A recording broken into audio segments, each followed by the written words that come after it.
नमस्कार, मैं राजीव व्यास। VNM TV के बुलेटिन में आप सभी का स्वागत है। देश, दुनिया और शहर जिलों की खबरों से पहले आइए नजर डालते हैं वीएनएम हेडलाइंस पर। रेपो रेट में बड़ी कटौती, लोन सस्ते होने की उम्मीद। गुजरात में अब तक के सबसे बड़े साइबर फ्रॉड का खुलासा, वाहन चेकिंग के दौरान पर्दाफाश। वडोदरा में सोशल मीडिया की दोस्ती पड़ी भारी, जिम ट्रेनर ने विवाहित महिला के साथ किया दुष्कर्म। भारतीय रिजर्व बैंक ने रेपो रेट में कटौती की है, जिसका सीधा असर आम लोगों की जेब पर पड़ सकता है। रिजर्व बैंक ऑफ इंडिया बैंकों को दिए जाने वाले कर्ज की दर यानी रेपो रेट में 0.50% की कटौती की है। अब रेपो रेट 5.50% रह गया है। इससे बैंकों को आरबीआई से कम ब्याज पर कर्ज मिलेगा। ब्याज में इस कटौती को बैंक अपने ग्राहकों को ट्रांसफर करते हैं, तो आने वाले दिनों में लोन सस्ते हो सकते हैं। लोन सस्ते होने पर लोगों की मौजूदा ईएमआई भी घट जाएगी। ब्याज दरों में कटौती का फैसला मॉनेटरी पॉलिसी कमेटी के 4 से 6 जून तक चली मीटिंग में लिया गया। आरबीआई गवर्नर संजय मल्होत्रा ने आज 6 जून की सुबह इसकी जानकारी दी। रेपो रेट घटने के बाद बैंक भी हाउसिंग और ऑटो जैसे लोन्स पर ब्याज दरें कम करते हैं। ब्याज दरें कम होने पर हाउसिंग डिमांड बढ़ेगी, ज्यादा लोग रियल एस्टेट में निवेश कर सकेंगे। इससे रियल एस्टेट सेक्टर को बूस्ट मिलेगा। आरबीआई गवर्नर संजय मल्होत्रा ने कहा कि कैश रिजर्व रेशियो में 1% की कटौती करके इसे 4% से घटाकर 3% करने का फैसला लिया है। उन्होंने कहा कि आरबीआई के इस कदम से 2.5 लाख करोड़ फाइनेंशियल सिस्टम में आएंगे। सीआरआर वो पैसा है जो बैंकों को अपने कुल जमा का एक हिस्सा रिजर्व बैंक ऑफ इंडिया के पास रखना होता है। इससे आरबीआई ये कंट्रोल करता है कि बाजार में कितना पैसा रहेगा। अगर सीआरआर कम होता है तो बैंकों के पास लोन देने के लिए ज्यादा पैसा बचता है। जैसे इस बार 1% की कटौती से 2.5 लाख करोड़ रुपए सिस्टम में आएंगे। गुजरात के सूरत में साइबर ठगी का सबसे बड़ा मामला सामने आया है। सूरत की उधना पुलिस की सतर्कता से एक मोपेड की चेकिंग के दौरान पुलिस को 164 बैंक खातों का सुराग मिला है। अब तक सामने आए 89 खातों से करीब 1445 करोड़ रुपए के लेन देन हो चुके हैं। पुलिस की जांच में सामने आया है कि 89 में से 76 खाते केवल आरबीएल बैंक में खोले गए थे, वहीं बाकी 76 खातों की जांच अभी जारी है। चौंकाने वाली बात यह है कि आरोपी लोगों को बैंक लोन या नौकरी के नाम पर झांसा देकर उनके दस्तावेज लेते थे और फर्जी तरीके से उनके नाम पर बैंक खाते खुलवाते थे। इसके बाद खाता धारक को जानकारी दिए बिना इन खातों में साइबर फ्रॉड से कमाया गया पैसा ट्रांसफर किया जाता था। इस रैकेट में किराट जादवानी, मीत खोखकर और मयूर इटालिया की गिरफ्तारी हो चुकी है। साथ ही दिव्येश, विनित और रीच पे आईडी धारकों की भूमिका भी सामने आ रही है। सूरत शहर के उधना पुलिस स्टेशन विस्तार में उधना पुलिस की टीम वाहन चेकिंग में थी। इस दौरान उसको एक व्यक्ति को उन्होंने रोका था, जिसके पास से कुछ डॉक्यूमेंट मिले थे। रौनक करके ये व्यक्ति है। डॉक्यूमेंट मिलने के बाद उसको जब पूछा गया डीप में, तब उसने बताया कि ये डॉक्यूमेंट सारे उसके वो जहाँ काम करता है वो मीत करके एक व्यक्ति, मीत खोखर, उसके पास से उसको मिले हैं। तो फिर पुलिस ने मीत के पास पुलिस गई थी, उसके वहाँ थोड़ी तलाश की। बाद में मीत ने बताया कि उसके साथ उसका एक दोस्त किरात जादवानी वो भी जुड़ा हुआ था। तो इस तरह 2 व्यक्ति पुलिस के पास रहे, जिसमें एक का नाम मीत खोखर और एक का नाम किरात जादवानी है। इन दोनों के पास से उनके ऑफिस में हमने गए थे। उनके दोनों के पास से हमको 3.5 लाख का कैश अमाउंट, 5 लैपटॉप, 7 मोबाइल, 35 जितनी अलग अलग बैंक्स की करंट अकाउंट की जो पासबुक्स होती हैं वो मिली थी, जिसमें अलग अलग व्यक्तियों के और फर्म के नाम थे। बाद में वहाँ से हमको कुछ एटीएम कार्ड्स और क्रेडिट कार्ड्स मिले थे। गुजरात के वडोदरा में सोशल मीडिया पर हुई दोस्ती ने विकराल रूप ले लिया। वडोदरा से एक गंभीर मामला सामने आया है, जहां सोशल मीडिया पर दोस्ती के बाद एक महिला के साथ दुष्कर्म की वारदात को अंजाम दिया गया। मामला हरनी थाना क्षेत्र का है, जहां पुलिस ने आरोपी को गिरफ्तार कर लिया है और आगे की जांच जारी है। वडोदरा के वाड़ी इलाके में रहने वाली एक विवाहित महिला की सोशल मीडिया पर सागर मकवाणा नामक युवक से पहचान हुई थी। धीरे धीरे बातचीत बढ़ती गई और दोनों के बीच संबंध संबंध गहरे हो गए। इसी दौरान सागर ने महिला को हरनी इलाके की एक होटल में मिलने बुलाया, जिसके बाद दुष्कर्म को अंजाम दिया। गत 4 जून एक बहन ने अपनी कंप्लेंट दर्ज करवाई है हरनी पुलिस स्टेशन में कि सागर मकवाणा जो आरोपी है उनके साथ इंस्टा के माध्यम के द्वारा और परिचय में आई थी और वो हरनी तालाब वहाँ मिले थे। बाद उन लोगों ने डिसाइड किया कि गेस्ट हाउस जाना है। गेस्ट हाउस जाने के बाद जो आरोपी है उसने चाकू दिखाकर उनके साथ मतलब दुष्कृत्य किया है। उनकी कंप्लेन हमने दर्ज की है। तहकीकात के दौरान हमने कल आरोपियों को अरेस्ट किया है। अभी जो इंफॉर्मेशन दी गई है उसके बारे में तपास के लिए हम रिमांड के लिए आरोपी को नामदार कोर्ट में प्रोड्यूस करें। फरियाद में उसने बताया है कि चाकू बता के उसके साथ दुष्कृत्य किया गया है। आरोपी का एमडी फिटनेस बापोद में उनका जिम है और ये भी जिम ट्रेनर का काम करता है। आरोपी को अरेस्ट किया है। उनका जो मेडिकल करना था उसको किया गया है और उनका जो कपड़े हैं मतलब जो एविडेंस उनके साइंटिफिक है उनको कलेक्ट कर दिया। अभी तो जो सारे उनके अगर होटल के सीसीटीवी है उसका रजिस्ट्रेशन है जो भी है उनके बारे में हम तहकीकात करेंगे। VNM टीवी पर वक्त है एक छोटे से ब्रेक का। ब्रेक के बाद जल्द हाजिर होंगे कुछ और खबरों के साथ, बने रहिए हमारे साथ। VNM Foundation, transforming lives, empowering communities.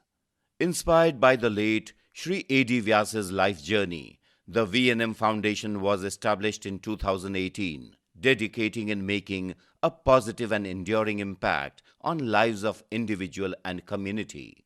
VNM Foundation is working on issues that can improve the society today and tomorrow: health and education, environmental wellness, inclusion, women empowerment, sports, art and culture.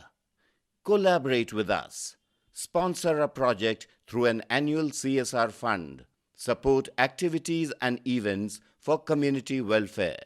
Elevate your brand through annual association with VNM Foundation. Volunteer your time and skill. Donate now and claim an ATG tax exemption. VNM Foundation is registered under Section 80G of the Income Tax Act. VNM Foundation, transforming lives, empowering communities. For more details, contact 918734872606 or 919879572606. Mulberry Heights 3 BHK and 4 BHK premium flats, connecting you to a new way of life. Vadodara के most promising location new Gotri road पर आलिशान apartment. यहाँ बना है आपके सपनों का घर। Earthquake resistant structure, premium quality materials, interior exterior wall finish और डिजाइनर बाथरूम स्पेशल फैसिलिटी के साथ। Multipurpose hall, AC gym, swimming pool, terrace garden, kids play area, indoor games, allotted parking, CCTV जैसी कई एमिनिटीज। मलबेरी हाइट्स, खुद के घर का खूबसूरत एहसास। Mulberry heights, opposite Darshanam club life, new Gotri, Vadodara. Contact 9712932205। Hotel Tarasons, Maharaja Sayajirao की नगरी में आधुनिकता को संजोती एक ऐसी भव्य होटल जो आपको कराती है कभी न भुला पाने वाला एहसास। तारास किचन के डाइनिंग में आपको मिलता है अलग अलग क्यूजिन्स का delicious pure veg taste. Taras country cafe में फ्रेंड्स और फैमिली के साथ बिताए पल आपको करते हैं तरोताजा।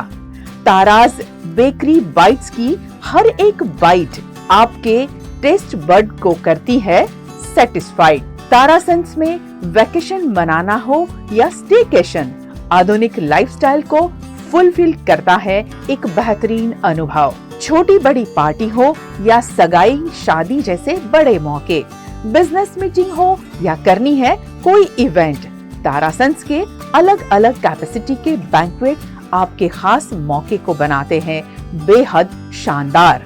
Hotel Tarasons, behind Yash complex, Geri road, near Sundaram Nagar, Gotri road, Vadodara. Is this the new RUV? Yes, is the BG RUV 350. First time in India. With 16-inch alloy wheels, a hyperdrive motor for tough roads, and all-metal sturdy body, BG Electric presents India's first RUV. Gujarat के भरूच में आदिवासी समाज द्वारा आदिवासी सम्मेलन का आयोजन किया गया। गुजरात के भरूच जिले में आदिवासी समाज द्वारा एक आदिवासी सम्मेलन का आयोजन किया गया। इस सम्मेलन में मुख्य अतिथि के रूप में भरूच के लोकसभा सांसद मनसुख वसावा उपस्थित रहे।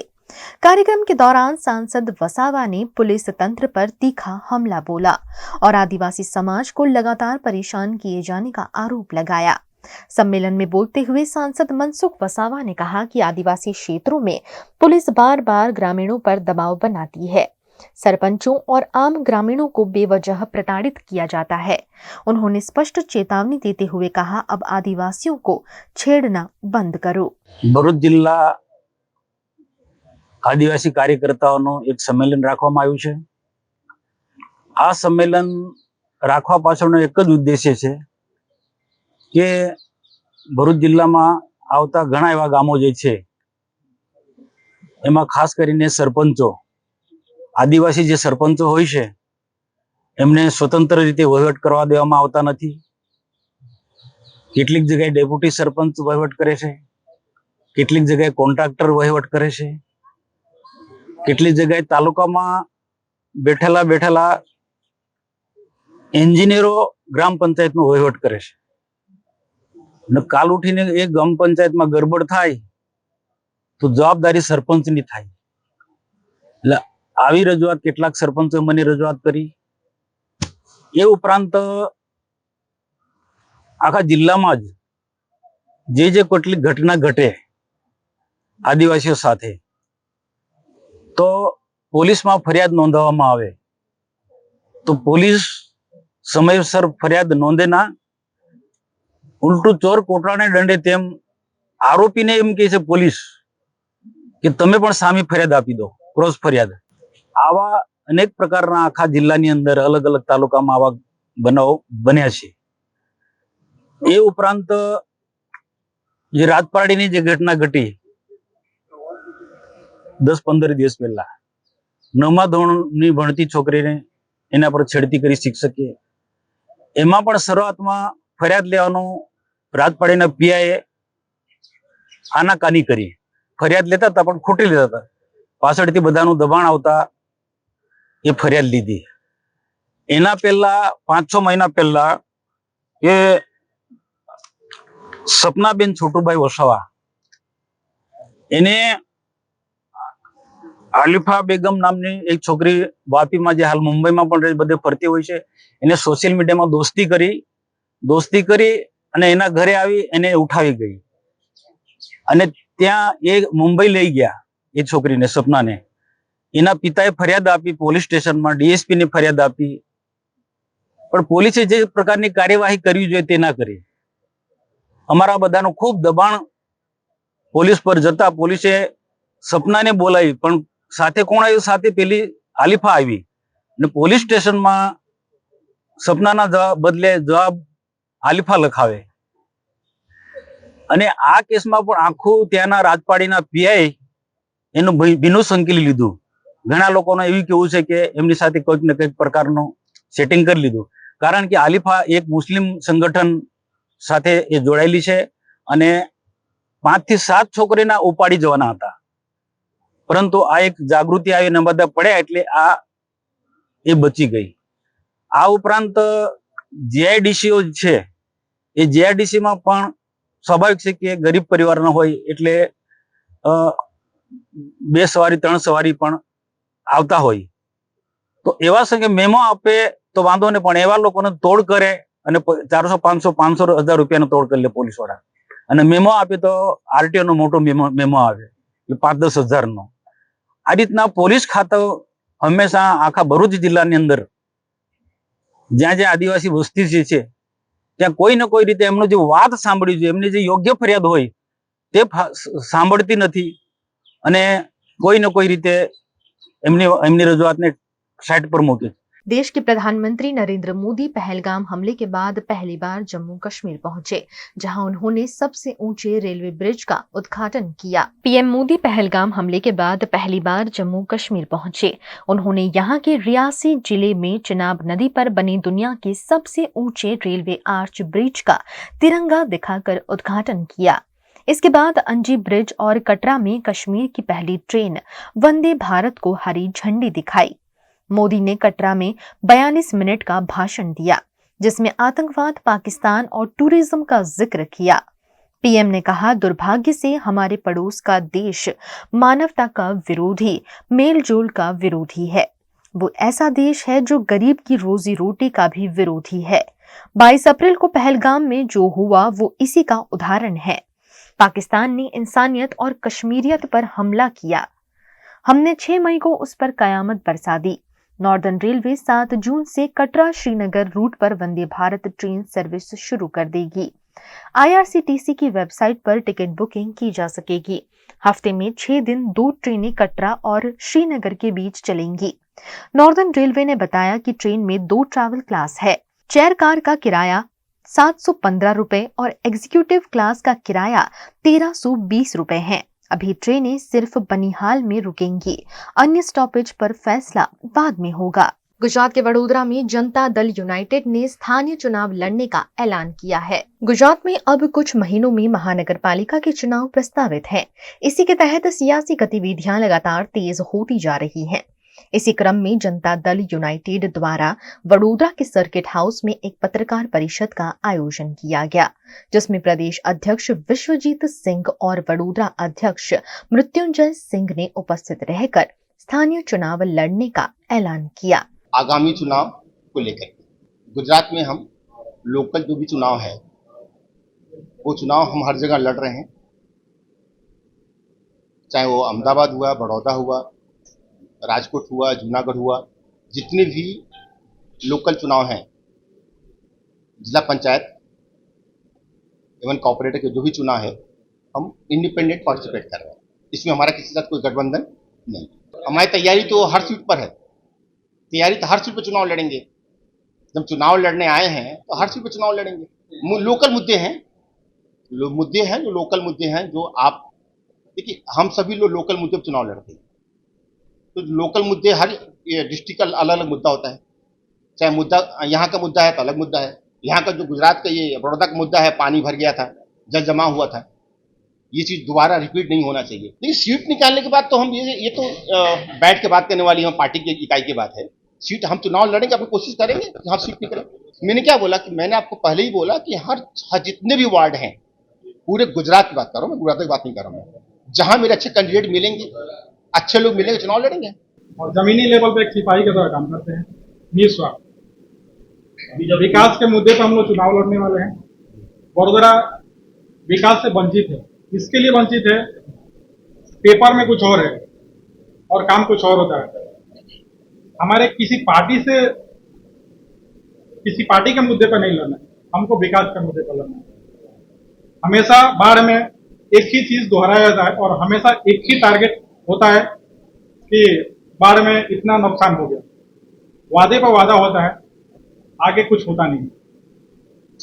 हमारा मोटिव रहेगा हम कुछ बेहतर कर सके, इस मुद्दे पर हम चुनाव लड़ना है। गुजरात के वडोदरा में एक निजी अस्पताल पर गंभीर आरोप लगे हैं। वडोदरा के बाजवा गांव में एक महिला के बच्चे के जन्म के बाद अस्पताल में हंगामा हो गया। महिला ने 8 महीने तक एक प्राइवेट अस्पताल में इलाज और सोनोग्राफी करवाई थी, लेकिन जब बच्चा पैदा हुआ तो उसका एक हाथ नहीं था, जिसके चलते परिजनों ने डॉक्टर पर लापरवाही के आरोप लगाए हैं। મારી વાઇફની અહીંયા આગળ 8 મહિના સુધી દવા ચાલુ હતી। 8 મહિના સુધી ડોક્ટર વસંત શ્રોફે દવા ચાલુ રાખી, પછી મારી વાઇફની ડિલિવરી મેં આંકલાવ કરી। 8 મહિના દરમિયાન મારી અહીંયા આગળ જે દવાઓ ચાલી એમાં સોનોગ્રાફી કરેલી, મોટી સોનોગ્રાફી, ખોડકાપણની, જ્યારે જે બધું વસ્તુ તે ડોક્ટરે કરી, અત્યારે મારો બાળક જન્મ થયો ત્યારે મારા બાળકને હાથનું એક કાંડું નથી, ત્યારે ડોક્ટર સોનોગ્રાફીની અંદર એવું કશું કીધું નથી અને અમને કોઈ જાણ નથી કરી।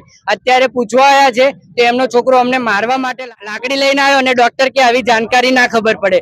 હાલમાં કોઈ પણ 10 ડોક્ટરને મેં પૂછીને આવ્યો ત્યારે કે ડોક્ટરે એવું કીધું કે સોનોગ્રાફીમાં છોકરાને કેવી મુવમેન્ટ છે, શું છે એની આ 12 વાળું હાથનું કાંડીની બધી જ જાણકારી ખબર. તો એ ડોક્ટરની ભૂલ છે અને મારી બધાને એક જ વિનંતી છે કે આ ડોક્ટર અહીંયા આગળ જનની હોસ્પિટલમાં કોઈ આવું નહીં, કારણ કે આ ફરજી ડોક્ટર છે, આ નકલી ડોક્ટર છે, કારણ કે કોઈ શું પણ ધ્યાન નથી આપતો. જ્યારે સોનોગ્રાફી કરતો ત્યારે મારી મમ્મીએ પૂછ્યું કે ડોક્ટર બધું ઓકે છે, તો મોબાઈલ લઈને ઈયો બેસી રહ્યો, ત્યારે ડોક્ટરને કશું પણ નથી કીધું. એ સોનોગ્રાફી વાળા ડોક્ટર અને આ બંનેની મિલીભગત લઈ અને મારા છોકરાનું ભવિષ્ય અત્યારે બરબાદ કરી નાખ્યું છે. અત્યારે મારી આગળની વાત જે આગળના કાનૂની પ્રમાણે અને જે હોય એ પ્રમાણે કાનૂની કાયદા પ્રમાણે એની કાર્યવાહી થાય અને ભવિષ્યમાં આવી કોઈ છોકરાઓની બરબાદ જિંદગી ના થાય એના માટે સરકારની કાયદેસરની કાર્યવાહી થાય. એની મારી એક રિક્વેસ્ટ સરકારને પણ એ છે કે એ ડોક્ટરની અંદર જે ડિગ્રી છે એ સાચા ડોક્ટરની ડિગ્રી છે, એના एक्सपीरियंस प्रमाणे છે એ પણ चेक करवा विनंती. गुजरात के वडोदरा में सड़क पर पड़े गड्ढे हमेशा चिंता का विषय बनते हैं। ऐसे में अब कॉरपोरेशन इन गड्ढों का समाधान लाने जा रही है। वडोदरा शहर में हर साल बरसात के मौसम में होने वाले गड्ढों की समस्या अब प्रशासन के लिए चिंता का विषय बन गई है। पिछले एक साल में शहर में 130 गड्ढे हुए, जिनके मरम्मत कार्य पर करीब 50 करोड़ रुपए खर्च हो चुके हैं। अब कॉरपोरेशन ने इस समस्या से स्थायी समाधान की दिशा में कदम उठाया है। गुजरात के पवित्र तीर्थ स्थल द्वारका में एक बार फिर दुखद हादसा हुआ है। द्वारका की गोमती नदी में जामनगर से आए 7 श्रद्धालु नदी में स्नान करते समय नदी में बह गए, जिसमें एक महिला की मौत हो गई, जबकि 6 अन्य को स्थानीय लोगों और फायर ब्रिगेड की मदद से बचा लिया गया। આજ રોજ 2:30 વાગ્યાના સમયગાળા દરમિયાન સરકારી હોસ્પિટલ દ્વારકામાં અમારી પાસે ઇમરજન્સી વોર્ડમાં 5 દીકરીઓ આવી હતી. પાંચેની વય મર્યાદા 17 વર્ષથી લગીને 22 વર્ષની જણાવવામાં આવે છે. તેમાંથી એક દીકરી 17 વર્ષની ઉંમર, જેનું નામ છે ભાગેશ્વરી વાઢેર કરીને, જે મૃત અવસ્થામાં અમારા હોસ્પિટલમાં આવેલી હતી. બાકી 4માંથી 2 દીકરીઓની હાલત ગંભીર હતી, પણ અહીંયા સરકારી હોસ્પિટલમાં પ્રાથમિક સારવાર એમને સ્ટેબલ કરીને જામનગર હોસ્પિટલ સરકારી હોસ્પિટલમાં रेफर करवामा आवे छे। VNM टीवी की खबरें अब आप YouTube, Facebook, Instagram के अलावा OTT प्लेटफॉर्म पर भी लाइव देख सकते हैं। डेली हंट, जियो टीवी, वोडाफोन टीवी और जियो फाइबर पर 498 नंबर के चैनल पर भी 24 घंटे VNM टीवी आपके लिए उपलब्ध है। देखते रहिए VNM टीवी। नमस्कार।